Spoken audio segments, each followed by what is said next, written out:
We have here Professor Peter Trames, who's going to discuss with us some aspects of the Israeli-Palestinian crisis and what constitutes war. Professor Trames is in the philosophy department. This is the second talk actually we've had on campus regarding the Palestinian-Israeli crisis and the current war in Gaza, the Israeli-Hamas war. I think it's obviously a really important issue, but it's an issue that affects directly some folks that we have here on campus and some folks that have worked for the university. And so, you know, it's critical that we have a dialogue and a discussion about this really important global event. I think it's also very critical that we bring a lot of our own compassion for both sides and our understanding of the complexity and nuance that might exist with regards to some aspects of this issue. And so we really welcome your questions and comments after Professor Trames' talk, and we'll remind you then, we should have maybe about 30 minutes or so for a Q&A afterwards. So without further ado, let me introduce to you Dr. Peter Trames. Thank you. So I gave this title, and I thought about doing this and asked to do this back in October. And it took a while to get on the schedule. Meanwhile, much has happened, but unfortunately the conflict is still going. There is some talk about a ceasefire that might last a little while, and so maybe there's some hope on that front. There's some talk about hostages being released. But let me say right away that my expertise is not in the history of this or in what's going on.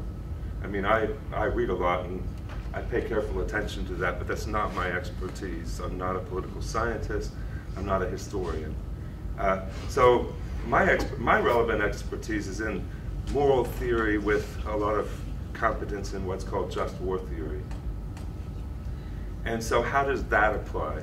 And of course, that's going to still depend on descriptions of what's happening and narratives of what's happening. But I want to introduce you to it. And actually, the reason I asked to do it was because I was watching public discourse about this in the media and thought it's desperately bad and needs some help in understanding what the issues might be. All right, so I gave it this talk because I'm going to focus on these things, on a supposed right to self-defense, on what the military calls collateral damage, and on terrorism.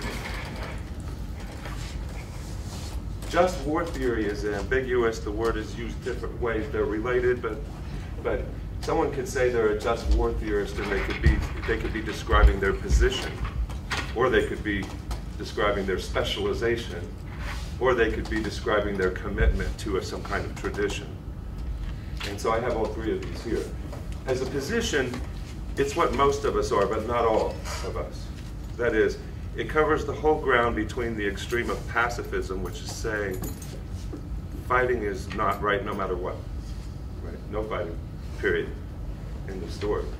So that extreme. And the extreme of what's called realism, or sometimes Machiavellianism, or Hobbesianism, which is the view that justice doesn't apply to war. War can be smart or stupid. Smart generally if you win and stupid if you lose, but it can't be just or unjust. All's fair in war. Right? So just war theory is everything in between those. Just war theory is anyone who thinks that some wars can be justified but not others. As a topic, it's just the topic of what are the requirements for just war, and there are specialists in this topic who make this their primary academic specialty.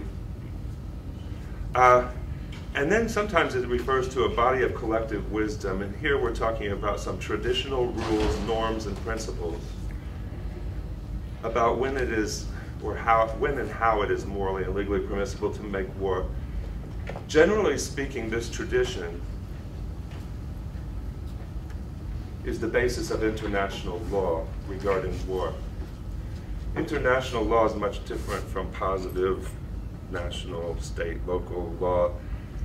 There's often no means of enforcement, so it's often more just a political cudgel to accuse somebody of violating it.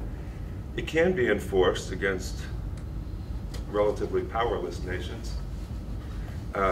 War criminals from Liberia and Serbia can be dragged before the International Criminal Court, but not war criminals from the United States or Russia or China, because there is no mechanism of support that's strong enough. And also the arguments for the rules of international law regarding war are chiefly philosophical, moral arguments.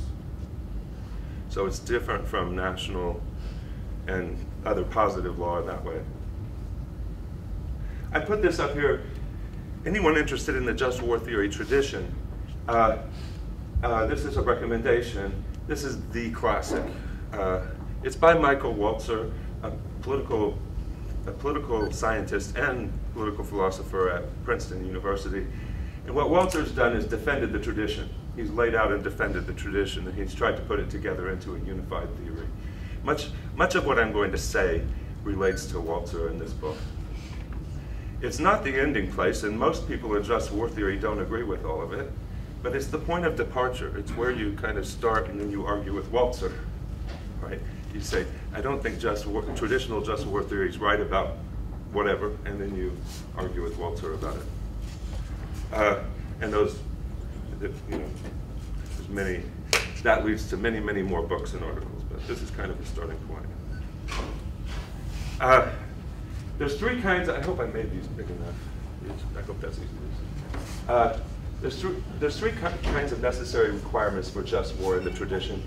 There's justification for fighting. So going to war in the first place, what does it take to be justified for that? There's numerous conditions. But the basic idea is that all just war is in response to what they call the crime of aggression.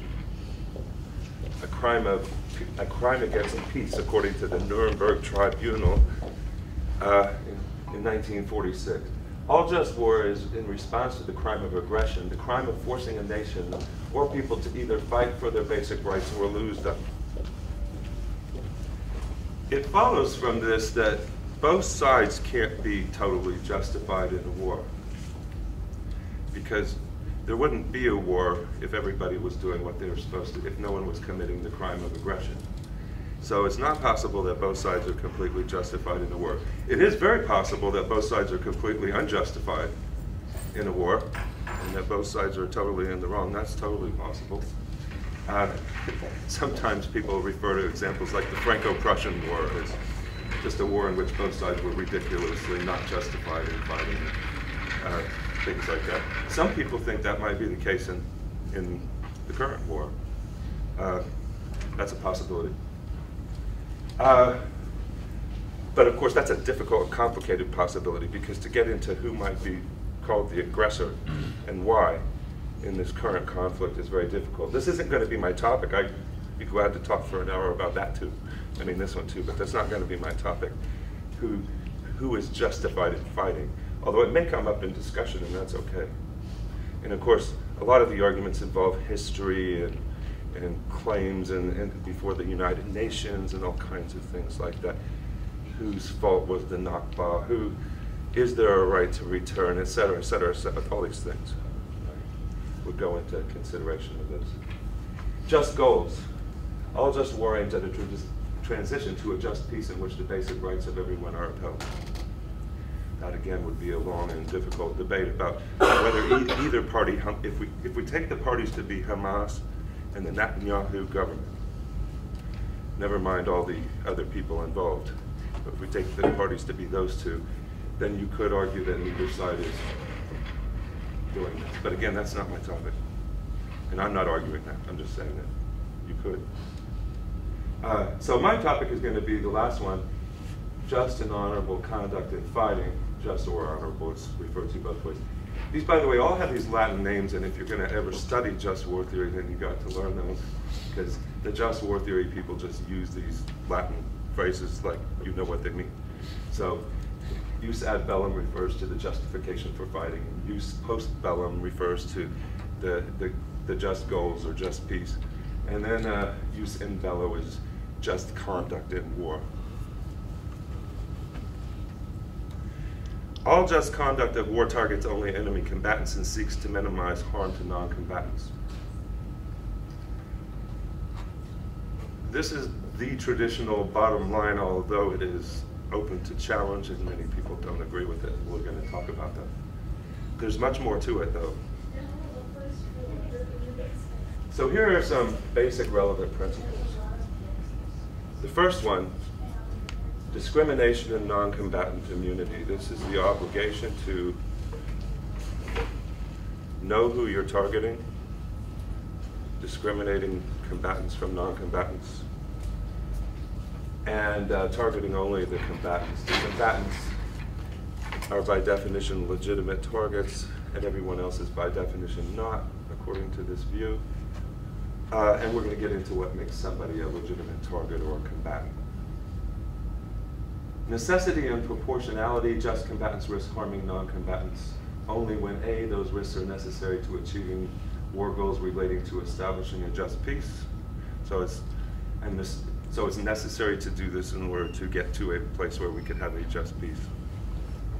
Basically the idea. But this term, and like many of these terms, is often abused so that they just call anything they want to do a military necessity. However, well, it relates to accomplishing the goal of a just peace or not. All of these terms are subject to abuse. It's easy to claim you're doing things. Talk is cheap, as somebody recently said. And two, B, the potential harms, the collateral damage, is outweighed by the benefits of the action. It has to, in some sense, be worth it. We'll get into what that means more. Do care. This one's maybe the most controversial, and no one follows it. But just combatants don't risk harming enemy non-combatants more than they would if they were their own non-combatants. We'll say more about this, but so, like if we were exercising this in the Iraq War, then we would not have done any risking of the lives of non-combatants that we would not have done if the insurgents were in Chicago. And nobody follows this, and that's for political reasons, and we'll talk about that. But the moral arguments, even though nobody follows it, the moral arguments for it are pretty strong. Combatants are combatants. We shouldn't discriminate between their combatants and our combatants. Or, sorry, non-combatants or non-combatants. We shouldn't discriminate between our and their non-combatants, as if their non-combatants' lives were worth less than ours. Finally, no foresighted sieges or blockades. This comes from a medieval Jewish philosopher, and I'll say more about that. But it's wrong to conduct a siege or a blockade without giving enemy non-combatants the option to flee to a place where they will be safe from your military action. Obviously, this has application to the current conflict. All of these do, really. That's why I chose them. There are other principles and conditions that I left out, but we can't talk about everything. Let's get more into this one then. Discrimination and non-combatant immunity. Just combatants discriminate between enemy combatants and non-combatants. We've said this, but bears repeating. Now, who's a combatant? A combatant is a legitimate target because of the direct threat they pose to us and our rights at the present time. Guilt or innocence doesn't enter into it. So sometimes you'll hear people say things like, it's not so bad that a lot of non-combatants were killed in this neighborhood because this neighborhood voted for Hamas in 2011. That shouldn't be said. That shouldn't, according to traditional just war theory, that is not a justification for harming more non-combatants, because it's not, if they're non-combatants, then how guilty or innocent they are shouldn't enter into the discussion. They're just not, non-combatants are non-combatants. They're not legitimate targets. However bad their views may be, however much we may think that they are guilty in a political way of causing the problem.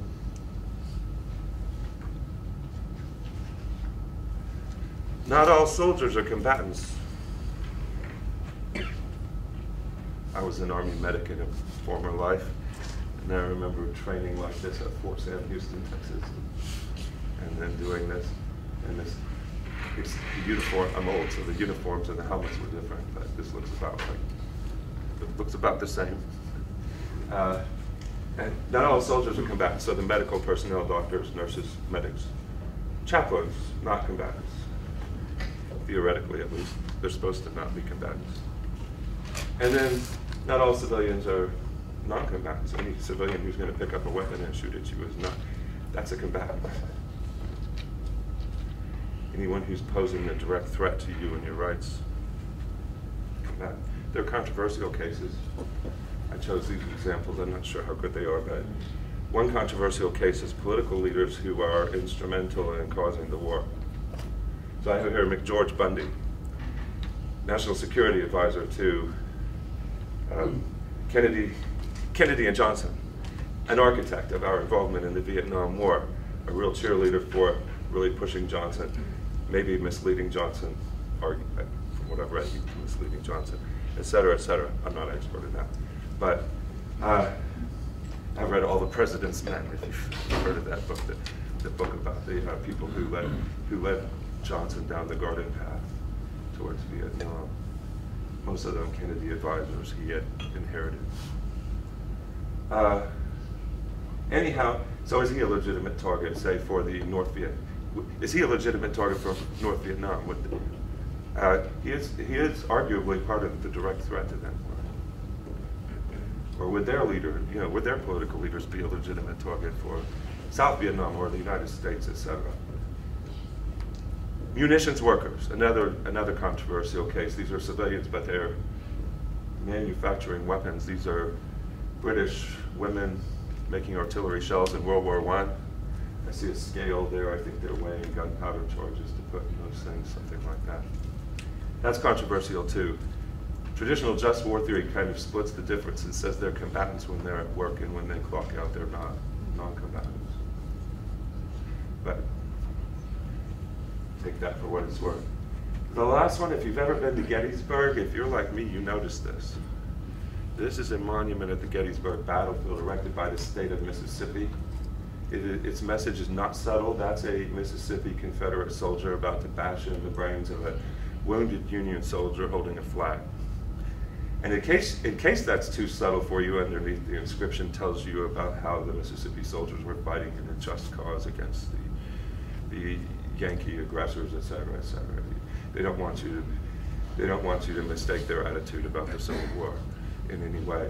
But anyhow, I put this here because the question of incapacitated soldiers, do they become non-combatants, is one that's controversial. Official U.S. military policy is they're non-combatants. Some people, though, argue that you should finish them off because they could, of course, shoot you in the back if you go past them. Right? And they could be feigning or pretending to be wounded.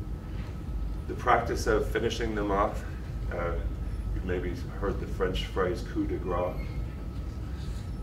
In the U.S. military, it's called double tapping, meaning that you hit them, but you tap them, you hit them again to make sure. Let's go. Anyway, that's another controversial case. So there are controversial cases. Necessity, killing, and war, we said this can only be justified if it is necessary for achieving victory. There's debate about whether this should be understood objectively or subjectively. In other words, is your victory really good for the world in an objective way, or do you just think so? Or you're convinced of it, but you're wrong. Soldiers, by the way, are often convinced they're fighting in a just cause, even if they very much are not. Whether soldiers are to blame for that is a big debate too. Proportionality, this one is often misunderstood. This is about utility. It's about cost-benefit analysis. Both of these would be violated, say, well, both of these are being followed, let me put it this way. If you think of Admiral Nimitz's island hopping campaign in the Pacific in World War II,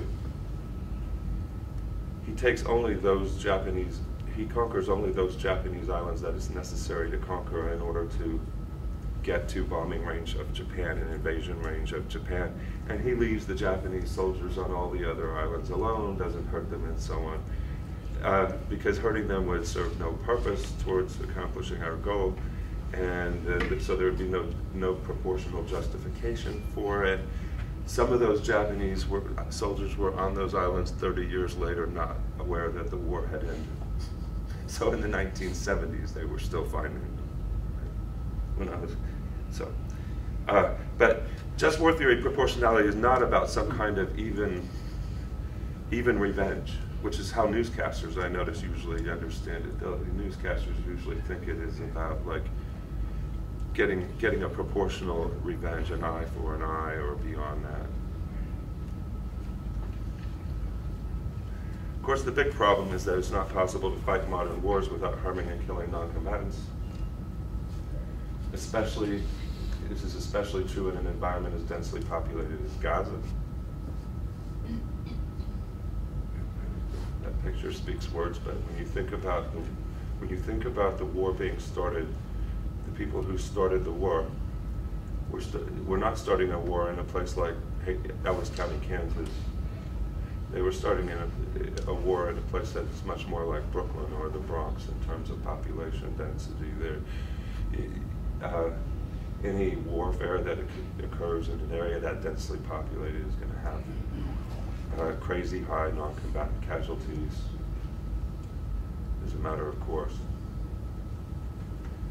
It's even more especially true when the enemy fights in insurgent fashion, as the just war theorists say, from civilian cover.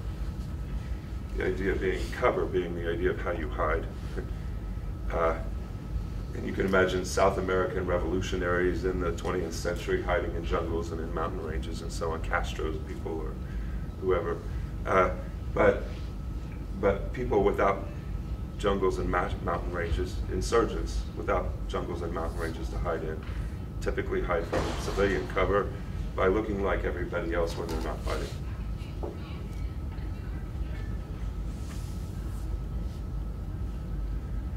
So collateral damage, let's come to that. It's a euphemism. I don't love it. It's meant, I believe, to make something really horrible sound more clinical and more acceptable in a sort of administrative way. And they use the term in a way that doesn't distinguish between humanity and objects. That is, any harm to non-combatants, whether it be that their toaster oven was ruined by a stray bullet, that's collateral damage, or whether they were all blown to bits by a missile, that's collateral damage. So it lumps all that together under a term. But it refers to harm, often death, to non-combatants that is unintentional, that is not aimed at, but is often foreseen. For example, you know if you're going to fight in Gaza, you are going to kill non-combatants, so it's foreseen. That doesn't mean that it's intentional necessarily. Often we foresee bad side effects of what we're going to do, but we don't intend them or want them. To be permissible or just, causing collateral damage must be necessary and proportional, truly unintentional, even if foreseeable, plus more restrictions. It cannot be a part of either your ends or your means, not even a small part. This is often called the doctrine of double effect.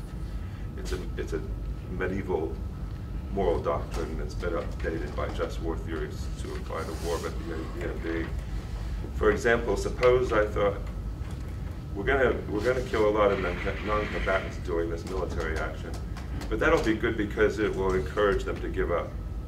Then you're causing the collateral damage as a means to your goal, a victory, and that would be forbidden.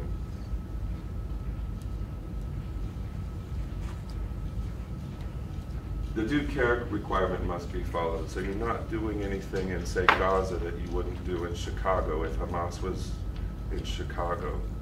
We'll say more about that. There must be no violations of Maimonides' rules against foresighted sieges and blockades. We'll get to that. So it's doubtful that the due care clause is being followed. I don't think that the same care is being taken by the IDF in Gaza City that they would take if Hamas was in Tel Aviv. I don't think they'd let Tel Aviv look like this, especially not with lots of their citizens buried under that rubble.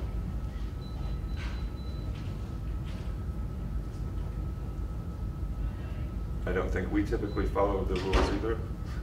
One of the reasons we don't is because we take more casualties.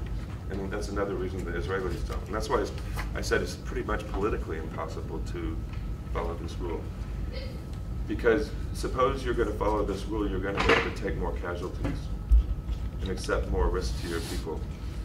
Walter gives this really interesting example from World War II, where the RAF, the Royal Air Force, is bombing Nazi targets in occupied France. France was overrun by the Nazis, as you probably know.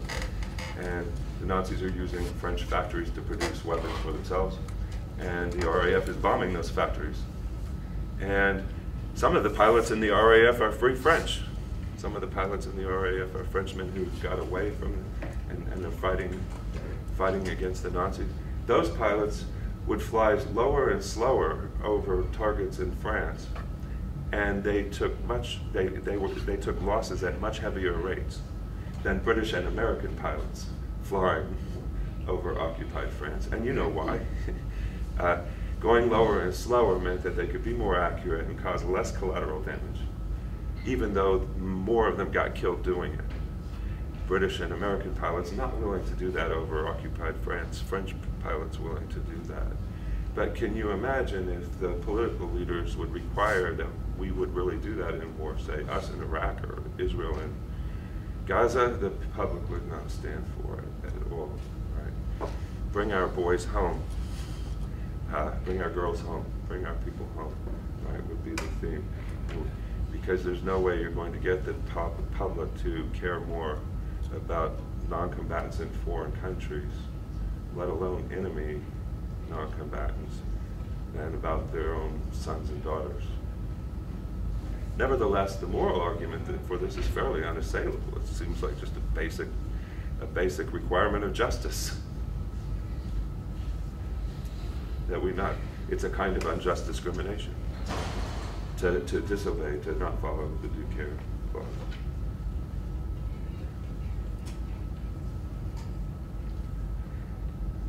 Moses Maimonides was a medieval Jewish philosopher. He wrote the Guide for the Perplexed. He lived in the Arab world, and in the 12th century, if you were a Jew, you were much better off being in the Arab world than the Christian world. You suffered. That might have changed later, but in that era, it was the Arab world that was much more tolerant, much more cosmopolitan, and so forth. And Maimonides had seen sieges, medieval style, and he wrote that it's wrong to make the enemy non-combatants stay in the city.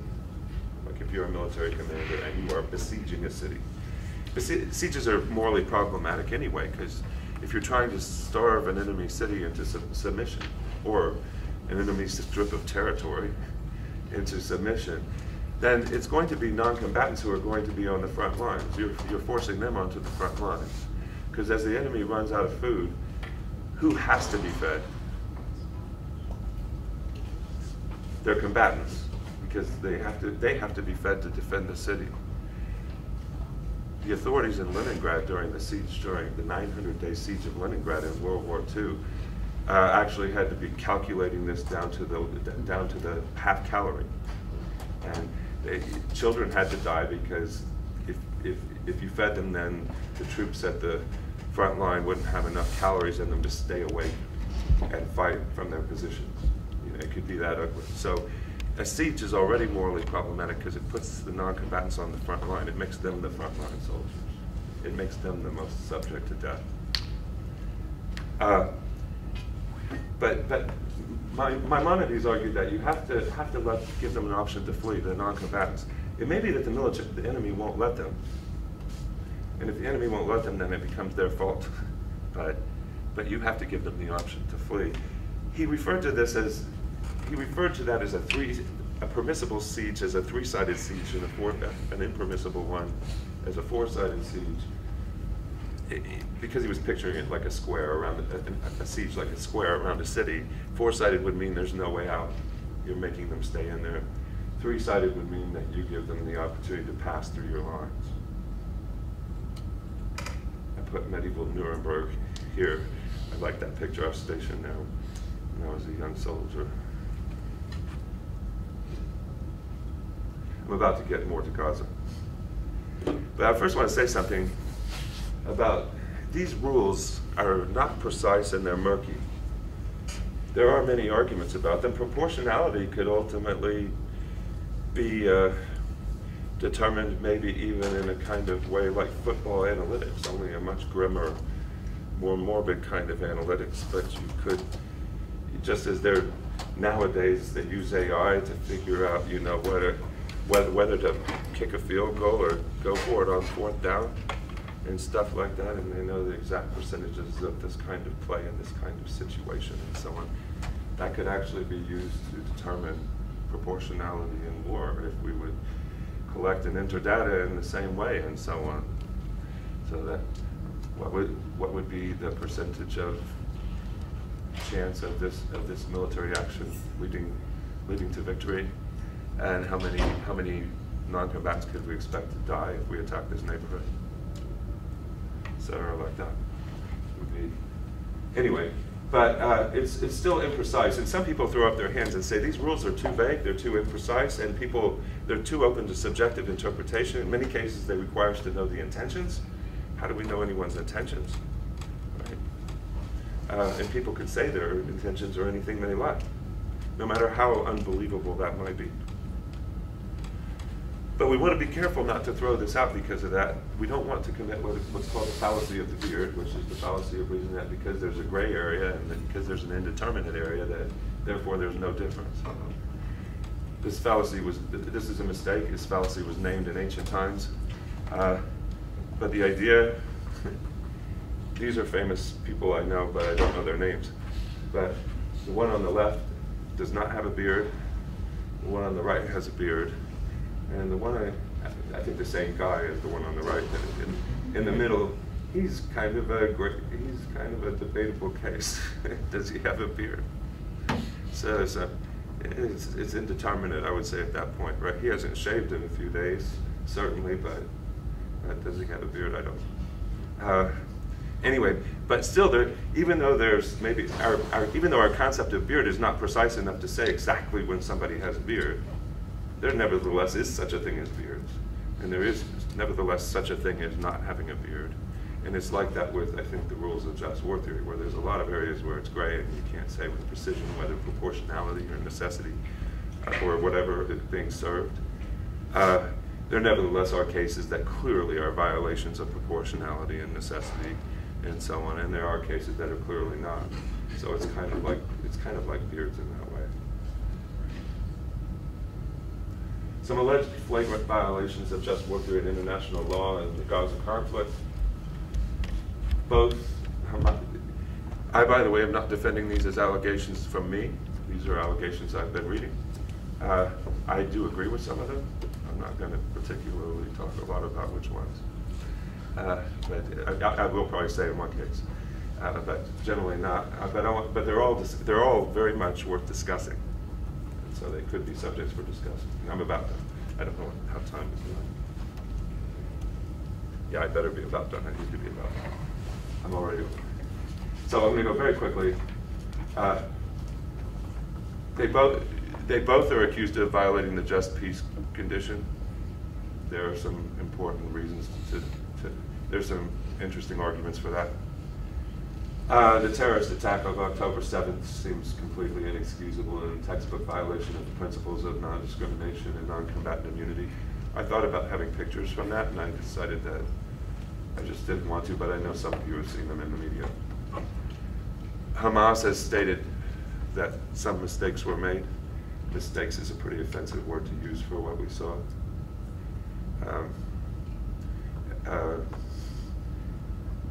Anyway, horrible direct targeting of non-combatants, clear violations of the rules of war, not even close. People accuse that Hamas must have known how Israel would respond. That may very well have been the point, was to provoke this response in the hope of drawing international support to the cause, in the hope that Israel would overreact, and so forth. Often terrorism is to provoke that kind of thing, but when it is, then the victims of the terrorism are not just the immediate victims of the terrorism, but then the victims that are caused by the response to the terrorism. That is not to say that if the response is wrong, that the responders are off the hook, because more than one person can be to blame. To say that somebody is to blame is not necessarily to say that the other party isn't. I know I need to wrap up, but if one party, well, I'll skip that example, maybe bring it up in discussion if it comes up. Hamas is fighting from civilian cover. That's a violation of the Fourth Geneva Convention and is thought to be a violation of the principle of discrimination, because what you're doing is you're making your enemy unable to follow the principle of discrimination. If you're not identifying yourself as a combatant somehow. You think of even European resistance fighters in say Russia and Poland and France. They typically wore armbands to identify themselves as fighters and so on. I'm going to skip some of these. Israel's what's been described as whack-a-mole rules of engagement in Gaza violate principles of necessity, proportionality, due care, and double effect. This is an accusation that's made. Some say it's as far as genocide. When I say whack-a-mole, it's like if Hamas is reported to be somewhere, then you just bring in you just bomb them, out of it, and whether or not you ended up killing any Hamas, you definitely killed a lot of non-combatants. Right? So that's where whack-a-mole comes from. Anyway, the rule against foresighted sieges, its application to the modern situation in Gaza is there's a lot of detail there to consider. Israel will say we're welcome. They're welcome to leave into Egypt if Egypt would let them. But so it's not. We're not holding them there. Of course, Egypt won't let them, and for reasons we could discuss. And Israel knows that. So, is that really a legitimate breakdown of the fourth side, or is this really a four-sided siege? Of course, some people argue that terrorism and fighting from civilian cover is justified in circumstances when your backs are to the wall.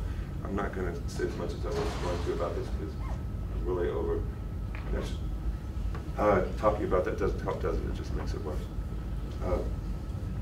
But anyway, some people argue that it's not fair to apply the rules of just war. They're only fair to apply them to powers.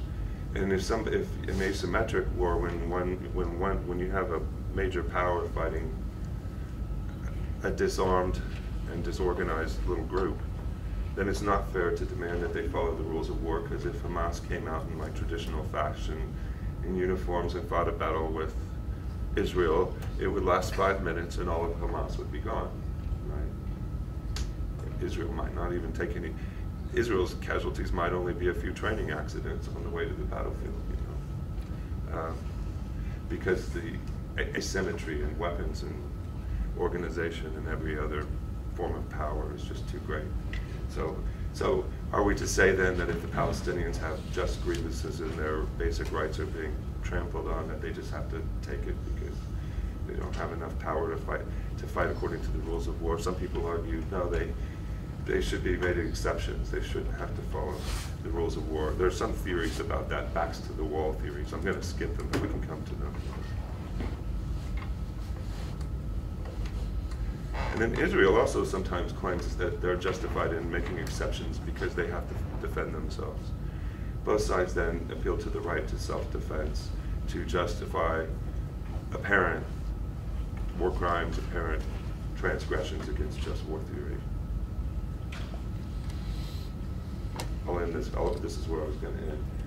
I don't know to what extent this applies, but when I've been reading about the conflict, I remember reading a long time ago Macaulay's History of England. It's a Whig history of England. It's written in the 1840s. And Macaulay's, at one point, is talking about the injustices that England has committed against the Irish for centuries. And he's writing at the time of the potato famine, 1848-ish in there. He's writing at that time. And Macaulay argues that the injustices perpetrated upon the Irish by his country over the centuries were regrettable.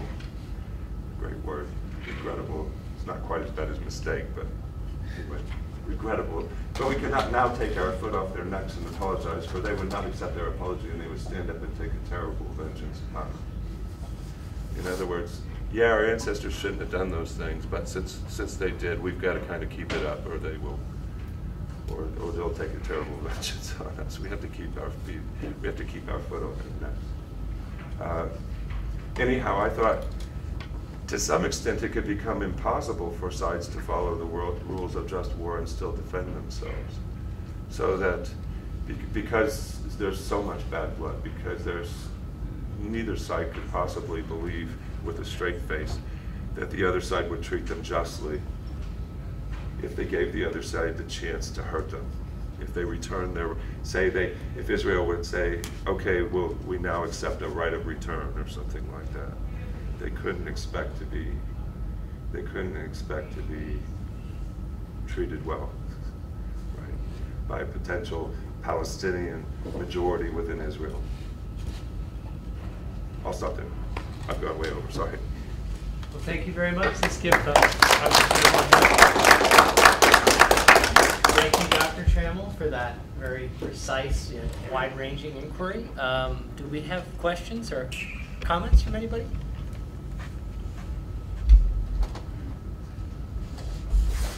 How does the just war aspect now play with Israel's just refusing to follow the ICJ's decision on stopping the bombing? Yeah, that would be a violation, actually. I mean, to the extent that Israel ought to be under the authority of the ICJ, but I mean, which Israel might reject. The truth is, I mean, Israel gets protected because it has a power on the UN Security Council with veto power. So Israel gets shielded from pretty much all UN, ICJ, ICC, all sort of international authority decisions, international decisions that they might have to pay attention to. But is that a kind of a violation? Well, arguably, yes. Things like the UN, so the United Nations Charter, for example, you can see it as something like an agreement. And if we didn't agree to it, then we're not bound by it, like my agreement with my insurance company. Or you can see it as like an objective standard that ought to be followed by everyone. And in many cases, the principles of the UN Charter look like they are objective standards, and certainly the arguments for them are just war theory arguments in many cases. So I think from the position of traditional just war theory, a definite crime, and it's been probably a crime that they didn't allow a ceasefire and aid to get in a long time ago, back when, I forget the name of the UN relief agency, but they were saying that there was an absolute, months ago they were saying it was an absolute necessity that this stop for at least 5 days so that they could get food and medicine into Gaza. And I think that Israel allowed a 2-day stoppage, kind of. That was about a 3-day. It was 2 days stop, but they bombed overnight on those 2 days. Even during the 2 days, they did. Yeah, violations. I think it's a good question. Dr. Trammell, I'm curious your definition of genocide. How do you define genocide? Yeah, now genocide's got to be a matter of not only the activity but the intent, of course. And I don't know, I'm actually not expert in this. I know a little bit. I know, for example, I remember the Clinton administration really getting nitpicky about the definition of genocide back during Rwanda, and then apologizing later that they were being too obstructionist, basically, about calling it genocide. But when would we call it a genocide? If the goal was either the expulsion of first of all, if it's indiscriminate violence, not discriminating between combatant and non-combatant, but also if the goal is either expulsion, ethnic cleansing or something like that, or if the goal is collective punishment, then I think it crosses into the genocide territory. I was reading something, and I don't want to take a side on this because I don't know, but I was reading that Israel's outward-facing rhetoric is very much in keeping with just war theory and describing what they're doing in ways that would not be genocide. But that their inward-facing rhetoric is all collective punishment rhetoric. What they're, to their own people, they're saying, basically, see, we're getting our revenge. So that there's a kind of two-facedness about it, according to the accusations I was reading. If that's true, and if that inward-facing rhetoric is the way they really feel, then we're talking about pushing into the genocide territory, I think. It sounds like that inward rhetoric as well is precisely those kind of political calculations you were talking about before. Yeah. Like what's acceptable to the population Yeah. when you're executing war, and how the government speaks to that population about their execution of the war. Yeah, and there's definitely, I don't understand politics very, very well, but it's definitely there's definitely a calculus of what do our people want to hear and what does the international community want to hear, and we're going to please both. Our people want revenge, damn it, and we're going to tell them we're getting it. And the international community definitely doesn't want to hear that we're taking revenge. They want to hear that we're fighting strictly for our self-defense, strictly to establish a just peace, and that we're following the rules of jus in bello and discriminating and only causing non-combatant casualties in a regrettable, according to the rules kind of fashion. Yeah. So I have a question not about the theory of just war itself, which is very interesting for me because I'm from Latin America, and as you know, probably Jesuitic tradition, and all the priests and the church started this theory of just war to colonize Latin America too during the 16th century. And they used it as kind of a weapon. Yes. Yes. Yeah. So the first colonizer was too violent, so we are using now just war to colonize. It was a clear argument during the 16th century and 17th century. So I found very interesting your presentation, but my question is more related to the issue of anti-Semitism, because it seems like there is a problem with this war in particular, which is if you're criticizing the state of Israel, you are easy target for anti-Semitism. Like, if you criticize Israel, you are immediately anti-Semitic or something like that. That happened pretty easily in the debate and in the public, discussion.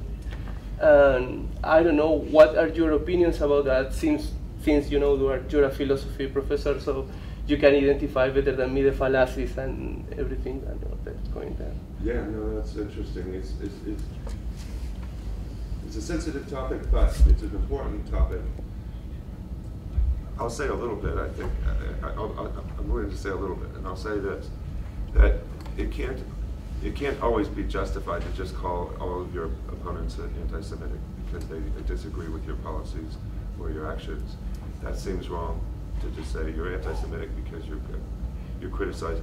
Very often the criticisms are ones that that Jewish people and Israelis also have. There are plenty of Jewish and Israeli people who disagree strongly with the policies of the Netanyahu government, for example, and it would be hard to accuse them of being anti-Semites. But there are people who argue that, I've heard this argument before, and I've even heard it at academic conferences before, that, well, your criticism of the Netanyahu government might not be intended in an anti-Semitic way, but it will encourage anti-Semites, so be quiet. I've heard that before. And I don't agree with that way of trying to shut down criticism, even if they're right, because they could be right. It could be that your criticisms of the Netanyahu government are going to be misinterpreted by your audience, and they're going to use those things in to fuel their anti-Semitism when you didn't intend them in any kind of anti-Semitic way. You were really thinking just what is the best thing for Israel to do, and not thinking in anything anti-Semitic. I don't know if this is helping. But it's a sensitive topic, and people are. I don't even. After I volunteered to do this, I thought, what was I thinking? And it was partly because of that, because I don't want to be on the news. Yeah. And it's a topic that can get you on the news.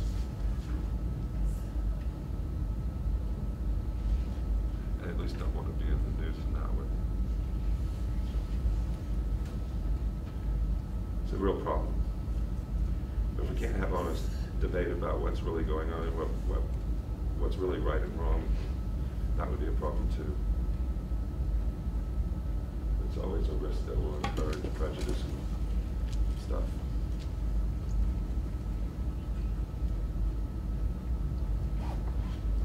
So I have another question, sorry, but because how does at least war theory take place with looking at an area that, although like the West Bank, where Gaza is, or pardon me, Israel has said their Hamas is not in the West Bank, but as of this morning, they just got sanctioned because of bombing in the West Bank and because of the refugee bombings. Is that a different theory of ethics because it's technically not a war, but it's still violence?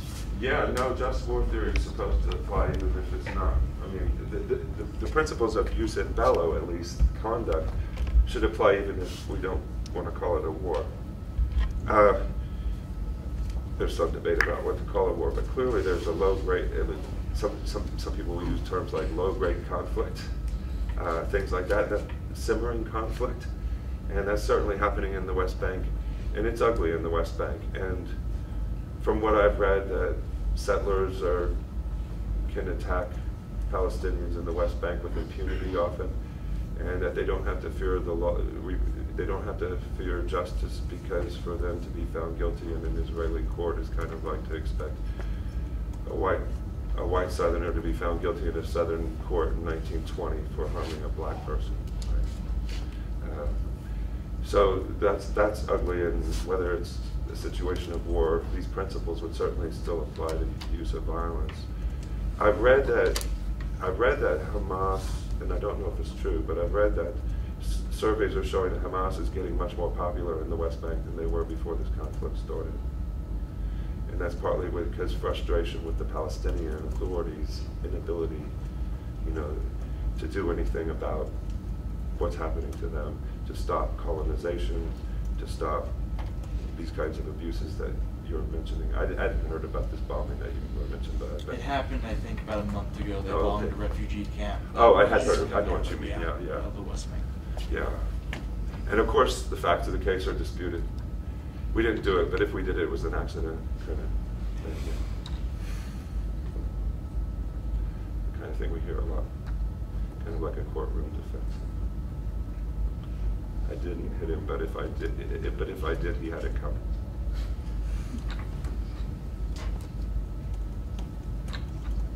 It's a good question. It's concerning, and that, by the way, I want to just make something that I think is worth mentioning.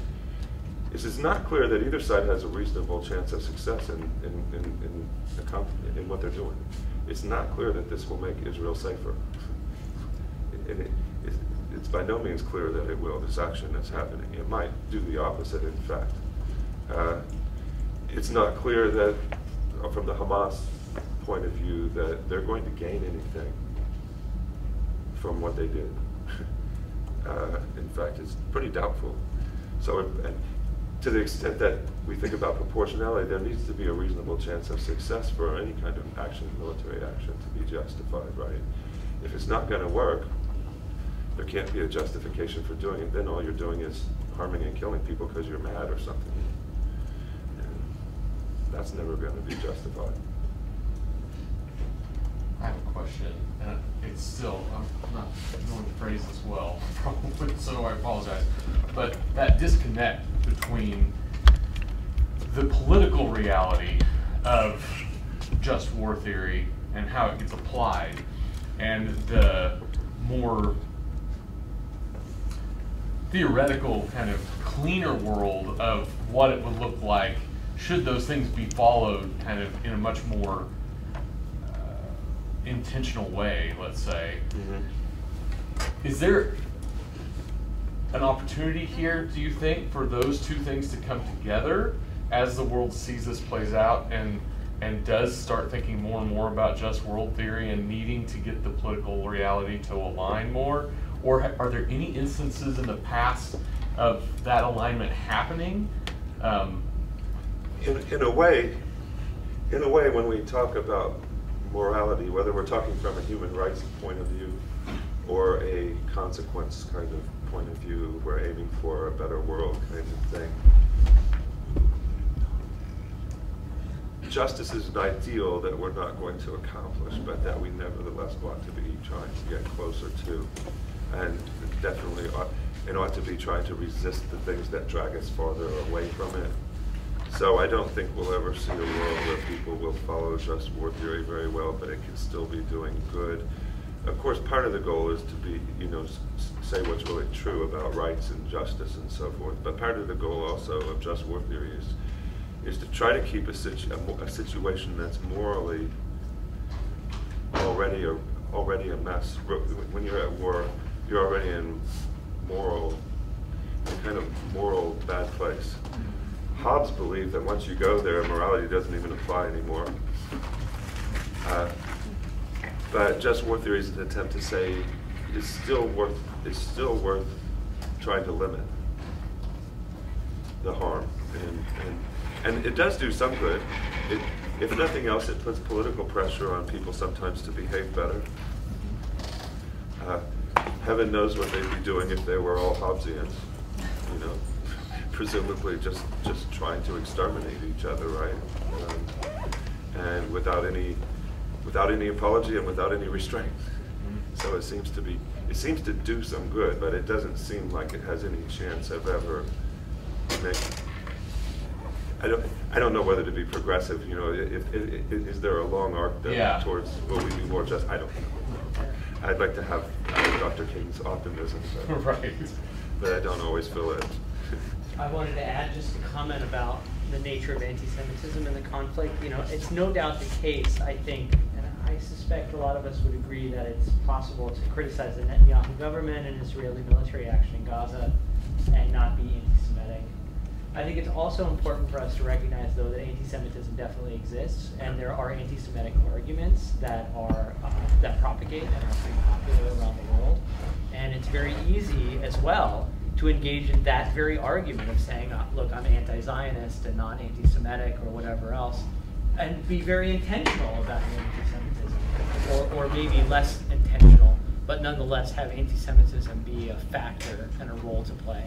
And there is an argument to be made that there is a disproportionate amount of emphasis on the Israeli-Hamas war right now relative to, there's a lot of political violence in the world. And we rarely hear from certain political factions in this country and around the world about that political violence that happens in lots of places in the world. And so one should ask, I think, a legitimate question.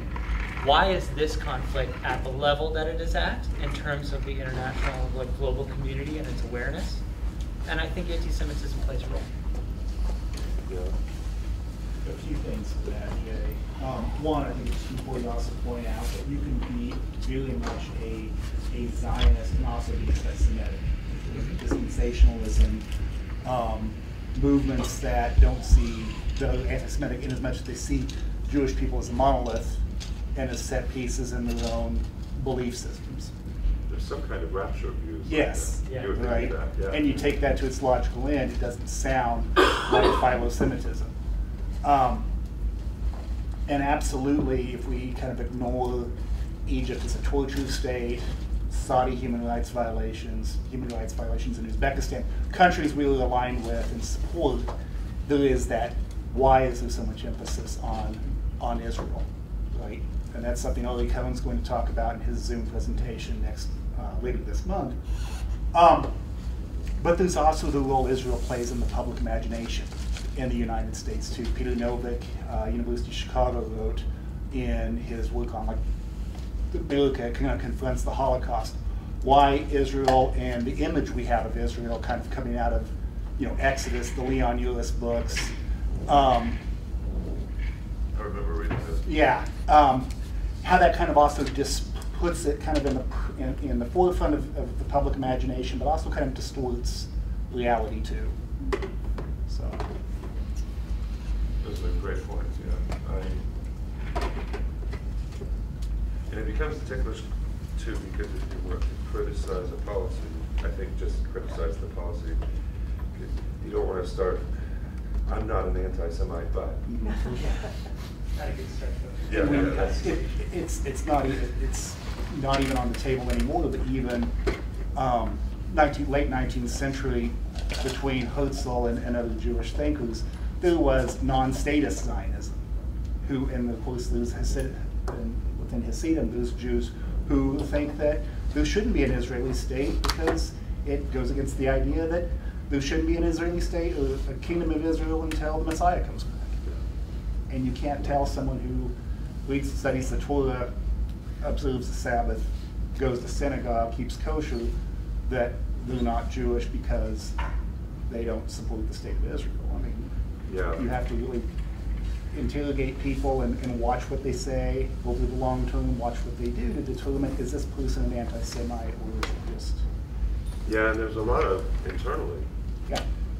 You're not a good Zionist if you don't agree with me about X. You're not a, you know what I mean? But we have that in our country too. We have Taylor Green saying, you know, if you're a traitor if you vote for the Senate's immigration bill, or you know what I mean. We have the same thing where people accuse each other of not being real, whatever, and they have it too. Well, this I think is really the core of right-wing Israeli nationalism, which is the relationship between Zionism and Judaism. Right-wing Israeli nationalism will assert that you cannot be a Jew and not be a Zionist. You have to be both. And so that forms really a pillar of the rhetoric and politics in that area. We have a student here, an Israeli student, who has spoken very eloquently about this in the last talk that we gave here at Forsyth Library, and continues to, about that sort of distinction and difference. And it's one that really fuels and animates a lot of politics happening in Israel right now, because there's a lot of disagreement with the Netanyahu regime. And the Netanyahu regime is a very nationalistic and right-wing regime, and has arguably gotten hardened over time on these positions. And so it's part of the discourse and conflict within Israeli politics, partisan politics on this issue. So. Thank you. Yeah. Well, if there, does anyone else have any other questions? I know we're a little over time. How about we give Dr. Trames a hand again for Thank you so much for coming out and attending. It's great to see you all. Yeah, thank you.